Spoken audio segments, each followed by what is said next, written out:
이 시간에 믿음으로 일어나 가라라는 제목으로 하나님의 말씀을 나누도록 하겠습니다. 그러니까 지난주에는 우리 교회가 워싱턴 성도 교회라는 이름으로 2주년이 되는 해였고요.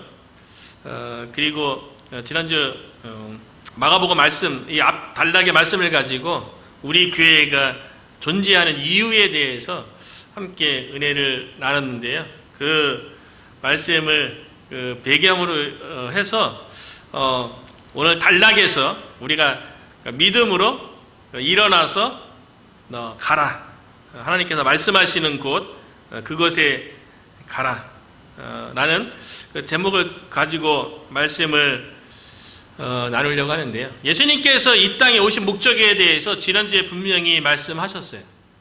예수님께서 회당에서 탁월한 설교도 했고요. 예수님께서 귀신 들린 자를 쫓기도 했고, 그 소문이 나서 많은 사람들이 각종 질병을 가지고 있는 사람들도 왔고요. 또 귀신 들린 자도 예수님께 왔을 적에 예수님께서 다 고쳐주셨어요.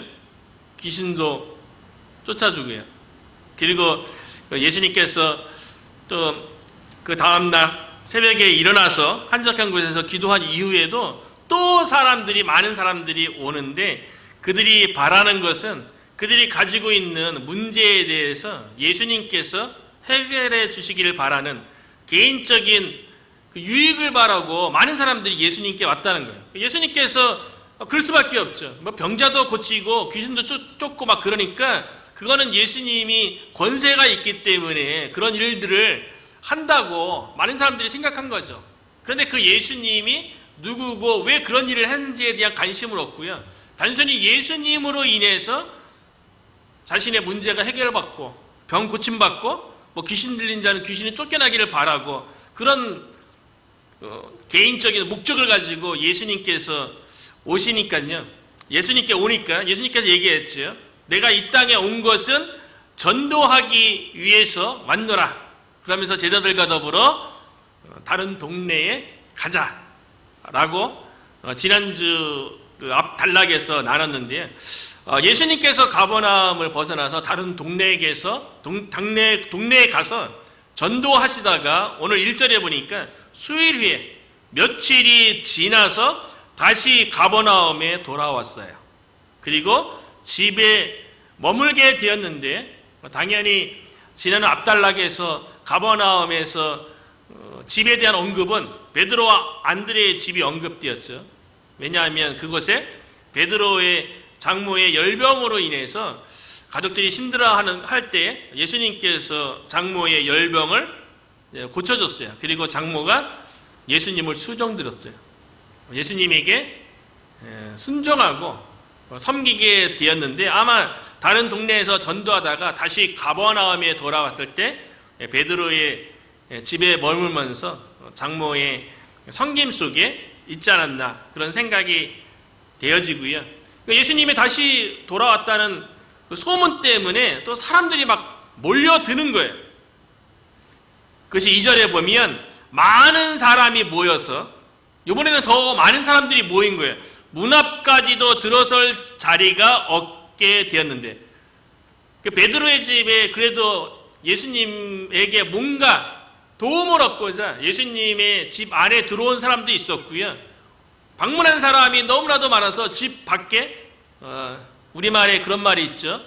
많은 손님들이 왔을 적에 문전성시라고 얘기하는데, 예수님을 뵙기 위해서 많은 사람들이 문 밖에도 있을 정도로 문전성시를 이루는 그런 모습 가운데 있었는데요. 예수님께서 왜 사역을 하시는지, 왜 이 땅에 오셨는지의 목적에 대해서 다시 드러나는 사역을 하시는데요.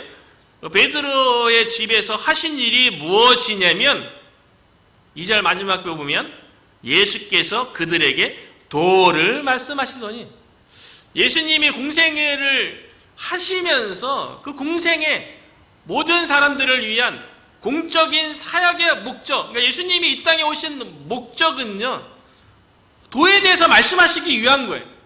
이 도가 뭐겠어요?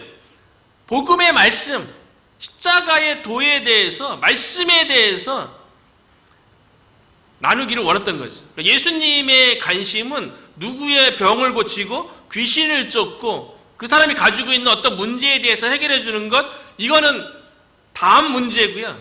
예수님께서 우선순위로 가장 바라시는 일은 무엇이냐면 한 영혼 한 영혼이 복음을 통해서 구원받기를 원하는 거예요. 그래서 베드로의 집에서 예수님께서 복음의 말씀에 대해서 전했어요. 그것이 예수님이 이 땅에 오신 목적이고요. 오늘날 교회가 존재해야 할 목적이기도 한 거죠. 교회가 많은 일들을 할 수 있죠. 교회에서는 교육도 이루어지고 친교도 이루어지고요. 구제도 이루어지고 많은 일들이 이루어지죠. 그런데 교회의 존재 목적, 우리 교회의 존재 목적, 최우선순위는 무엇이냐면 예수님이 이 땅에 오신 목적과 동일해야 되는 거죠. 영혼에 대한 관심, 복음을 통해서 한 영혼 한 영혼이 구원받는 것, 이것이 교회가 존재할 목적인 거죠. 많은 사람들이 예수님께 나왔어요. 그 중에 특별히 한 사람이 예수님께 나오게 되는데요. 3절에 보면 사람들이 한 중풍병자를 네 사람에게 메어가지고 예수께로 올세. 한 중풍병자가 있는데 사람들이 몇 명인지는 모르겠어요. 그런데 이 중풍병자가 중풍에 걸리기 전에 많은 사람들에게 인정받았던, 사람들과 관계가 좋았던 그런 사람이었던 것 같아요. 그러니까 사람들이 이 한 중풍병자를 보고 네 사람에게 메어서 예수님께로 가면 이 사람이 고침을 받을 수 있을 거라는 그런 믿음을 가지고요. 사람들이 한 중풍병자를 네 사람에게 메어서 예수님께 갔어요. 그러니까 이 중풍병자에게 있어서 사람들, 네 사람은 정말 은혜의 사람들이죠. 예수님께 가면 이 중풍병자가 고침받을 거라는 그런 믿음을 가지고 실행에 옮긴 사람들이잖아요. 이 사람들, 그 네 사람이 오늘날 저와 여러분이, 우리 교회가 이 시대 속에서 감당할 사역이 아닌가 그런 생각이 드는 거예요. 이 중풍병자는 오늘날 중풍병자가 어떻게 그 질병에 걸리게 되고 그 증상이 무엇입니까? 뇌혈관이 막히거나 뇌혈관이 터져서 신경에 마비가 오는 환자가 중풍병자 아니겠어요? 그러니까 중풍병자는 스스로 활동할 수 없고요. 스스로 무언가를 할 수 없는 그런 질병을 가진 사람이에요. 그러니까 누군가의 도움이 있어야지만이 예수님께 갈 수 있는 거죠. 그런데 이 중풍병자가 예수님께 가는 데 있어서 많은 사람들이 그 네 사람에게 얘기해서 이 중풍병자를 예수님께 데리고 가도록 했다는 거죠. 예수님을 만나야지 중풍병에 도움이 된다는 믿음이 있었던 거예요. 저와 여러분이 이 사람들, 네 사람의 역할을 오늘날 영적인 중풍병에 걸려서 스스로 하나님 예수님께 나갈 수 없고 알 수도 없는 그런 사람들을 우리가 인도하는 그런 역할을 감당하는 그런 사역을 감당해야 되는 것이 아닌가 그런 생각을 하게 되는 거죠. 네 사람이 한 중풍병자를 침상체에 메고서 예수님께 나왔어요. 근데 보니까요, 4절에 보니까 무리들 때문에 예수께 데려갈 수 없으므로. 그래도 중풍병자 주변에 있는 사람들은 그래도 믿음이 있는 사람들이에요. 예수님을 만나면 그 전에 보니까 예수님이 각종 병자를 고쳤고 귀신도 쫓아냈기 때문에 그 예수님께 가면 이 중풍병자도 고침을 받을 거라는 믿음을 가지고 그 네 사람에게 이렇게 침상채 들쳐매고 예수님께 가게 했는데 막상 가보니까요 어떻습니까? 예수님께 이 중풍병자를 만나게 해줘야 되는데 상황이 여의치 않는 거예요. 방해되는 요소가 있는 거예요. 그 방해되는 요소가 무엇입니까? 무리들 때문에 예수께 데려갈 수 없으므로. 한 중풍병자가 지금 중풍병으로 인해서 고난당하고 있어요. 인생 가운데 힘들어하고 있어요. 본인뿐만 아니라 주변에 있는 사람들도 예수님께 가면 나을 거라는 믿음을 가지고 예수님께 갔어요. 그런데 예수님을 만나는데 방해된 요소가 무엇이냐면 예수님을 만나러 온 무리들이었다는 거예요. 무리들 때문에 예수께 데려갈 수 없으므로. 역설이죠. 이 무리들이 누굽니까? 예수님께 나와서 예수님께 도움받고자 하는 사람들이에요. 그런데 그 무리들이 방해가 되어서 한 중풍병자를 메어간 네 사람이요, 예수님을 만나게 할 수 없었다는 거예요. 이 구절을 보면서 오늘날 교회에 대해서, 오늘날 교인들에 대해서 많이 생각하게 되는 거죠. 왜냐하면 정말 살아계신 예수님을 만나게 되는 데 있어서 방해 요소가 오늘 본문에 있는 무리들 때문에 예수님을 못 만났던 것처럼 어쩌면 오늘날에도 교회가 세상으로부터 지탄받고 교회가 세상 사람들로부터 부정적으로 평가받고 비난받는 일들로 인해서 오히려 교회 때문에 많은 사람이 정말 예수님께 나가는데 방해가 되는 게 아닌가. 어쩌면 교인들이 세상에서 살아가는 모습 때문에 저렇게 믿을 바에는 안 믿는 게 낫다라고 교회 다니는 사람 때문에 오히려 예수님을 진짜 만나는데 방해가 되는 요소가 아닌가, 그런 생각이 드는 거죠. 예수님 당시에도 보면요, 하나님에 대해서, 천국에 대해서 가장 많이 알았다는 사람들이 서기관들과 바리새인들이에요. 종교 지도자이잖아요. 그래, 유대인들 중에 가장 영적으로 뛰어나고 하나님의 말씀에 대한 지식도 가장 많다고, 가장 종교적이라고 일컬어지는 이 서기관과 바리새인들에 대해서요, 예수님께서 마태복음 23장 13절에 보면 뭐라고 얘기했냐면요, 화 있을진저 외식하는 서기관들과 바리새인들이여, 너희는 천국문을 사람들 앞에서 닫고 너희도 들어가지 않고 들어가려 하는 자도 들어가지 못하게 하는도다. 예수님 당시에도 있었어요. 서기관과 바리새인들이 천국에 대해서 천국을 안내하고 하나님 믿어서 천국 가라고 가르칠 사람들인데요, 그 사람들이 외식하는 모습 때문에 겉모습과 속이 다른 종교 행위는 화려하지만 뛰어난 믿음인 것처럼 보였지만 속 마음은 인간적인 탐욕으로만 가득한 이 서기관들과 바리새인들이 하나님 나라에 대해서, 천국에 대해서 이야기하지만 실적으로는 그들의 가르침 속에 어떤 생명이 없었던 거죠. 그래서 본인들도 천국에 들어가지 못하고 천국에 들어가려고 하는 사람도 못 들어가게 하는 역할을 예수님 당시에도 종교 지도자들이 했다는 거예요. 그러니까 이전에 그 한국의 어느 유명한 그 개그우먼이 간증하는 그 내용 가운데 그분이 그런 고백을 하더라고요. 그 본인이 여자 개그우먼이 이제 다산에 이제 여인이라고 자녀들 많이 낳았어요. 그래서 이제 집에 이제 가사 도우미를 두고 자녀들을 돌보고 그랬는데 14년 동안 가사 도우미로 자녀들을 이렇게 돌봐줬다 그래요. 그런데 그 가사 도우미 아주머니께서 14년 동안 이제 집안일을 도와주시고 그만두면서 그 개그우먼에게 이런 말을 했다는 거예요. 너가 못돼서 교회 다니지 않을 거야.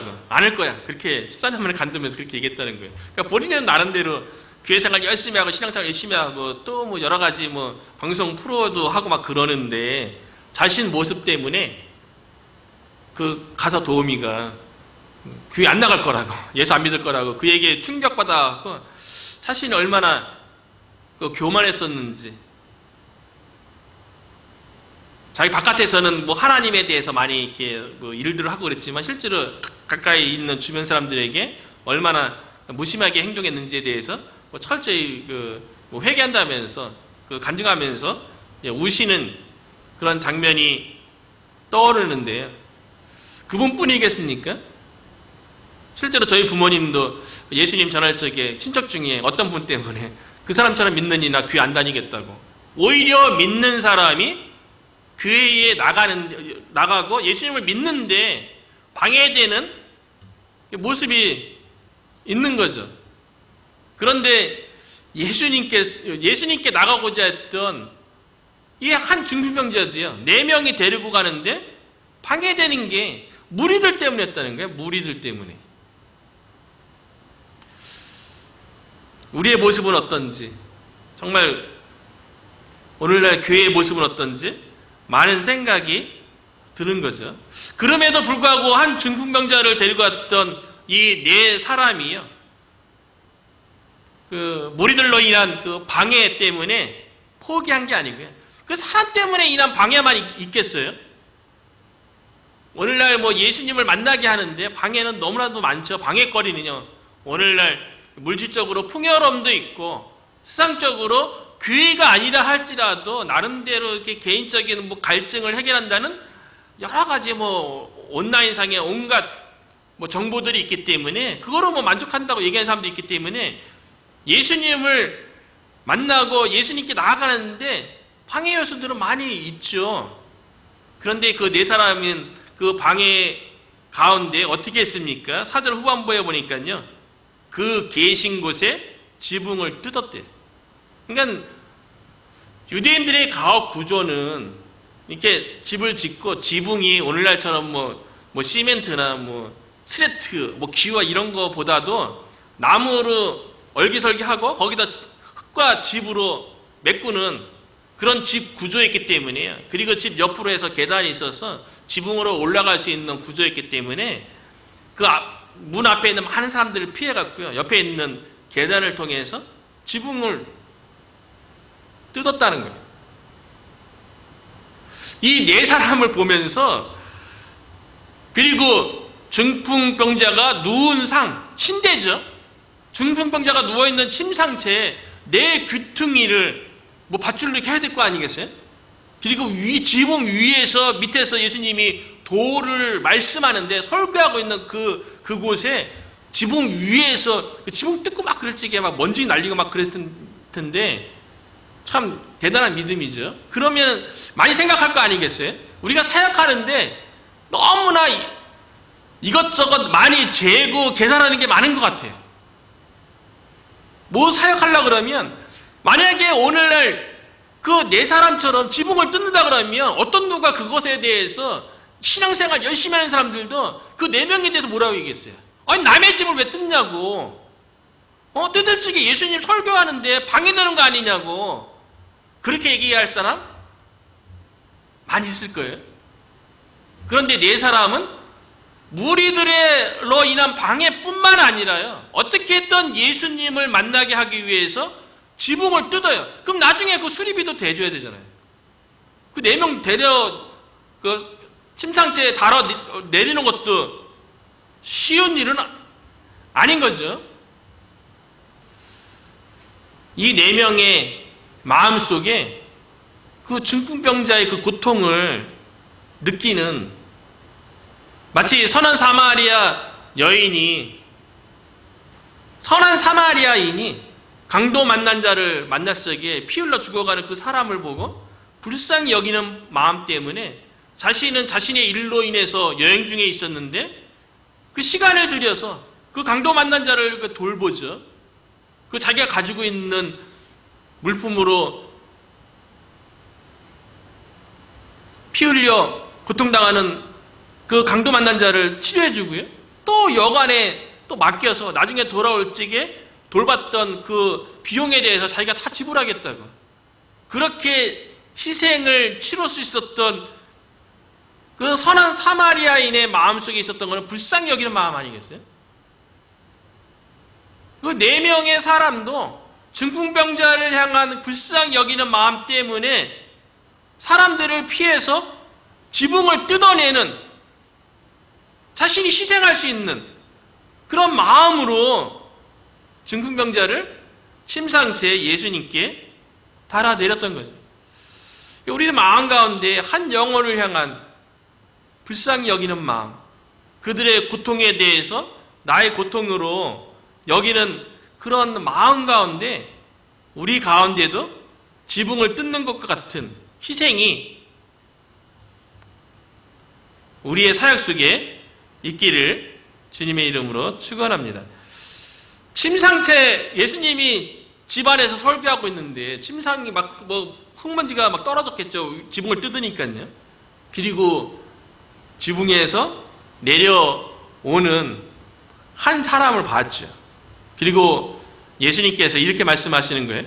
예수께서 그들의 믿음을 보시고 중풍병자에게 이르시되 작은 자야 내 죄사함을 받았느니라 하시니, 예수님께서 그들의 믿음을 보시고, 그들은 누굽니까? 4명의 사람과 더불어 중풍병자죠.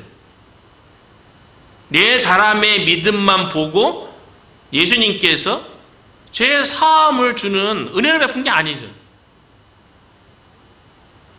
어느 한쪽의 믿음이 아니고 4사람의 믿음만 보시고 죄 사하는 은혜를 베푼 것도 아니고요. 한 중풍병자의 믿음만 보신 것도 아니고요.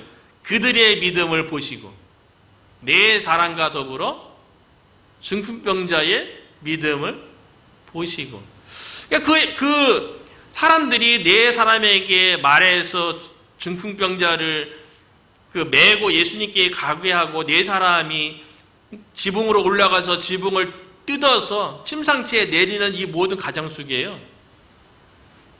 중풍병자도 함께 한 거죠. 4사람이 데리고 가려고 한다 할지라도 중풍병자가 원하지 않는데 어떻게 데리고 갑니까?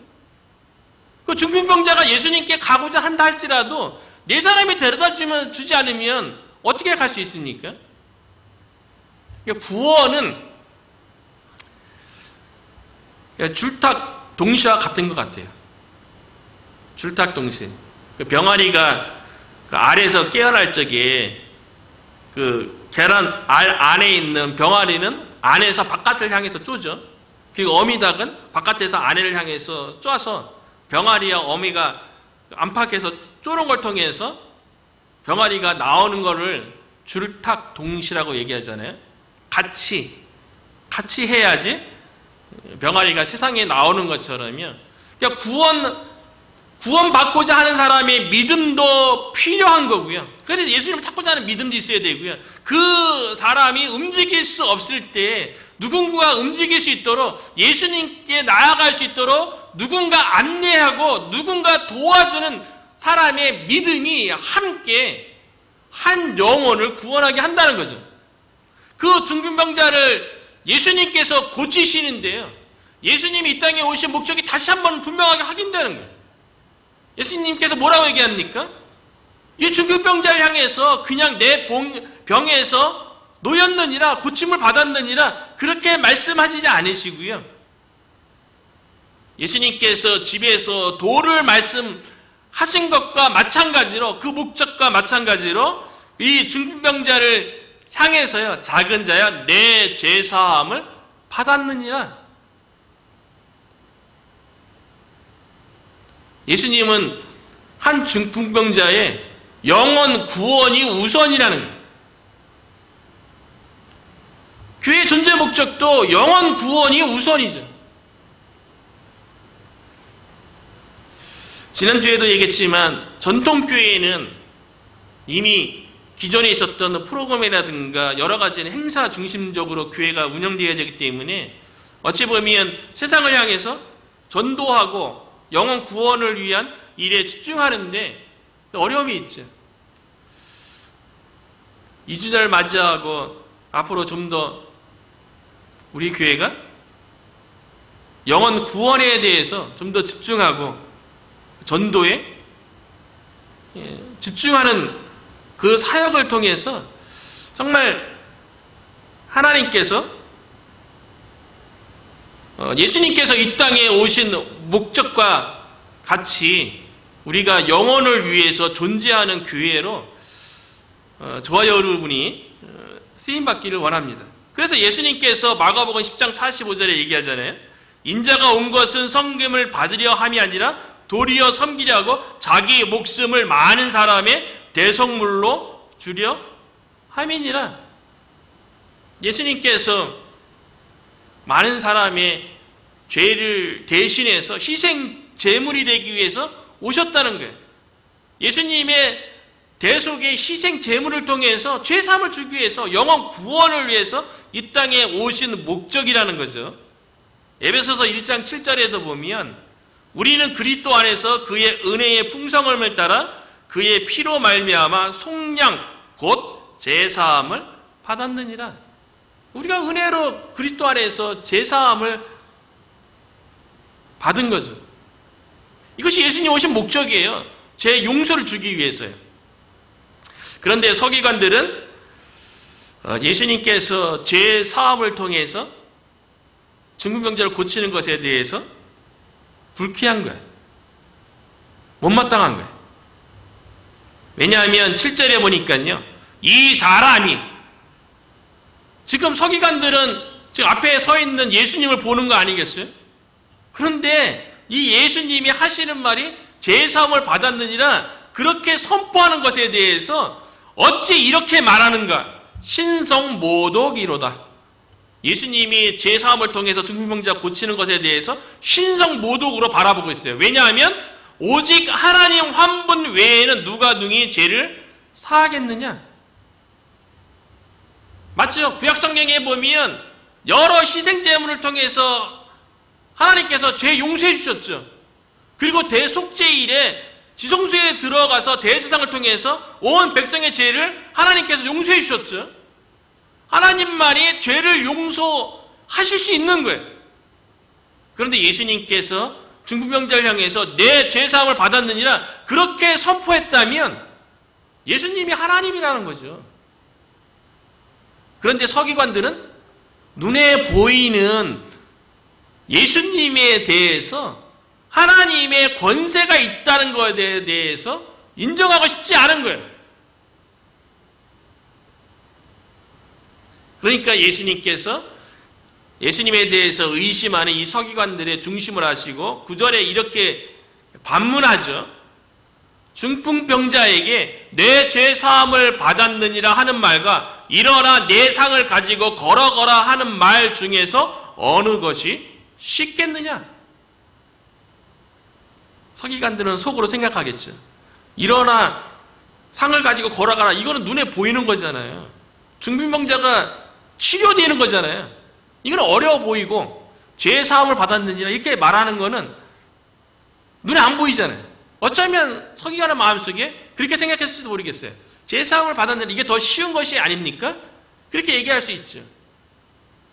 그런데 죄 사하는 것하고요, 일어나 걸어가는 것 둘 다 어려운 거예요. 하나님만이 하실 수 있는 일이죠. 하나님 외에 누가 죄를 사할 수 있으면 하나님 외에 누가 중풍병자가 일어나서 걸어가게 하실 수 있겠어요? 오직 하나님의 권세만이 이 일들을 하실 수 있는 거죠. 그래서 예수님께서 10절에 이렇게 서기관들에게 얘기하는 거예요. 인자가 땅에서 죄를 사하는 권세가 있는 줄을 너희로 알게 하려 하노라. 예수님이 죄를 사하는 권세가 있는 하나님과 동등한 분이라는 거예요. 하나님의 아들이라는 것을 알게 하기 위함이에요. 그리고 그 예수님을 믿으라는 거예요. 서기관들에게 그렇게 얘기한 예수님께서요, 죄 사함을 통해서 중풍병에서 고침받은 그 사람에게 예수님께서 뭐라고 얘기했냐면요, 11절에서 이제 오늘의 설교 제목이 나왔는데요, 그리고 우리 교회를 향한 말씀이라고 여겨지는데요, 11절에 뭐라고 얘기합니까? 내가 내게 이르노니 일어나 그 상을 가지고 집으로 가라. 예수님께서 중풍병자에게 두 가지의 명령을 하시는 거예요. 먼저 일어나라. 그동안 중풍병으로 인해서 신경이 마비되어 갔고요. 자기 스스로 자기 몸을 통제할 수도 없고요. 자기 계획도 세울 수도 없고 움직일 수도 없고. 그런데 오늘 본문에 있는 중풍병자는요. 중증 중풍병자예요. 수요일마다 노인번 복지센터 가서 말씀을 나누는데 그곳에 중풍병에 걸리신 여러 분이 계세요. 다 80세 이상들이니까요. 중풍병에 걸린 몇 분 계시는데요. 근데 어느 한 분은 이렇게 남자분이시는데 지팡이를 지우시는데 몸이 완전히 이렇게 굳었어요. 이렇게 훅 맞으셔갖고요. 그런데 생각은 또박또박해요. 말도 약간 좀 하긴 하는데, 근데 어떻게든 늘 이렇게 설교 끝난 다음에 이제 앞에서 나가시는 분 어르신들 이제 일일이 이제 두 손으로 악수해주고 격려해주고 힘을 주고 그러는데 그분은 항상 뒷자리에 앉는데 앞에를 못 나오세요. 그래서 제가 이제 뒤에 가서 어떻게든 악수하고 싶은데 지팡이 짚고 이제 못 나오는 거예요. 그래서 이제 뒤에 가서 항상 악수해 주시는 분이 있는데 몸이 자유롭지 못한 거죠. 그런데 생각은 온전한 거예요. 그죠? 중풍병은 신경 조직에 문제가 생겼기 때문에 몸이 부자연스러운 거지 생각은 온전하잖아요. 그러니까 얼마나 답답하겠어요. 그 중풍병자 스스로 의지로 뭔가 할 수 없는 그 사람을 통해서 예수님께서 그에게 일어나라고 명령했다는 거예요. 중풍병자를 향해서요. 어쩌면 우리들의 영적인 모습 가운데도 중풍병자 같은 모습이 좀 있지 않나 그런 생각이 들었어요. 왜냐하면 이곳에서 사역한 지 너무 2년이 지나가고요. 여러 가지 지난날의 사역 속에서 힘들게 여겨지는 여러 가지 일들이 있죠. 그런데 그 중풍병자를 향해서 예수님께서 일어나라, 일어나라 그렇게 말했다는 거예요. 성경에 보면 시리에 빠지고 낙담한 사람들, 그래서 어떤 것도 한 발짝도 앞으로 갈 수 없고 아무 일도 할 수 없는 믿음의 사람들에게 하나님께서 일어나라 라고 구약성경에 보면 명령하신 적이 있어요. 아까 서두에 예배의 추천 가운데 여호수아 1, 2장 읽었는데요. 모세가 죽은 후에 이스라엘 백성 전체가 시리에 빠졌어요. 더 이상 한 발자국도 앞으로 나갈 수 없는, 바로 앞에 요단강만 건너면 하나님께서 약속한 땅 가나안인데 위대한 모세가 죽었기 때문에 과연 요단강을 건너서 약속의 땅 그 가나안 땅에 들어가 차지할 수 있을까? 시리에 빠져서 다 철푸덕 주저앉는 그 상황 속에서 예수님께서 모세에게요, 일어나! 일어나라! 이게 명령하세요.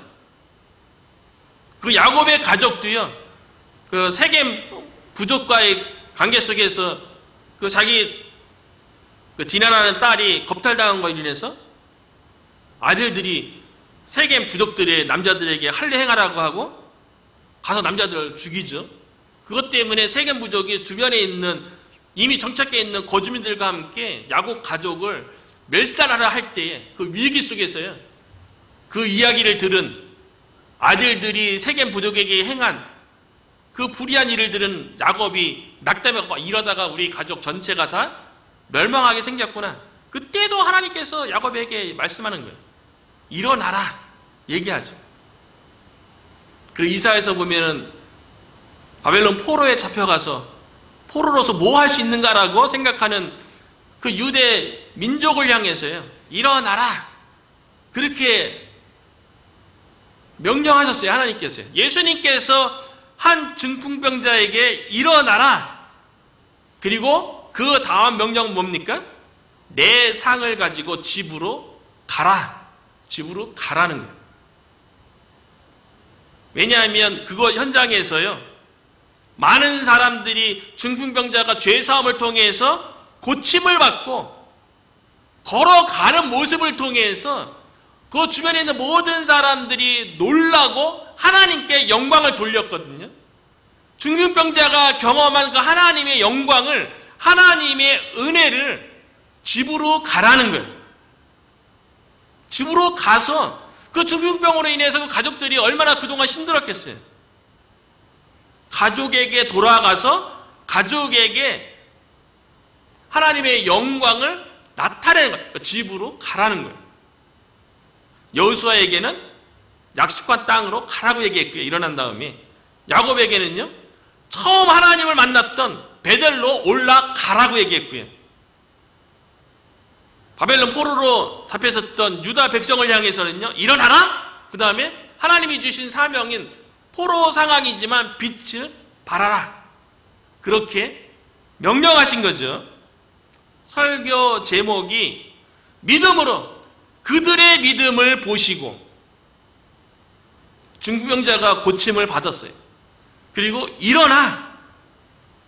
예수님이 말씀하신 집으로 가라.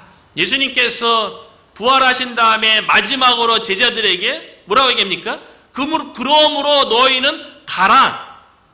모든 족속을 제자 삼기 위해서, 아버지와 아들과 성령의 이름으로 세례를 주기 위해서 모든 족속에게 가라 라고 명령하셨는데요, 오늘 본문을 통하여서 우리가 믿음으로 아무 일도 하지 못했던 중풍병자, 생각은 온전하지만 생각 속에서 많은 계획과 비전을 세우지만 스스로 움직일 수 없었던 그 중풍병자를 향해서 예수님께서 일어나라, 그 집으로 가라 라고 얘기했던 것처럼